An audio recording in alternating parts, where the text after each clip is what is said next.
ধর্ম নিয়ে একটু আলোচনা করি। মূলক ধর্ম ছিল, ইস্তাকের ধর্ম ছিল, ফেরাউনের ধর্ম ছিল, আমল খুদার অনুসারী ধর্ম ছিল। তো এই ধর্মগুলো সৃষ্টিকর্তা বিলুপ্ত করেছেন। এদের মূল আকীদা ছিল, যদি এদের বিরুদ্ধে কেউ কথা বলতো তাহলে তার বিরুদ্ধে ফতোয়া দিয়ে তাকে শাস্তি দেওয়া হতো। যদি কেউ অন্যায় দেখত, সে যদি প্রতিবাদ করত, তাকে কুফর অনেক কিছু ফতোয়া দিয়ে মৃত্যুদণ্ড পর্যন্ত দেওয়া হতো। তো এই ধর্মের জন্য শাস্তি বিষয়টি পুরাই হাস্যকর বিষয়, কারণ ধর্মের মালিক সৃষ্টিকর্তা।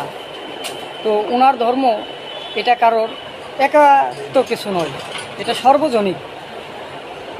তো আমাদের ধর্ম, নবী রাসূলদের আকীদা আপনারা দেখবেন, এমনকি জানবেন নিজ দায়িত্বে। তাহলে সচেতন থাকলে আপনি সবসময় ধার্মিক হয়ে উঠতে পারবেন। তো শুভকামনা রইল সকল ভাই বোনের জন্য।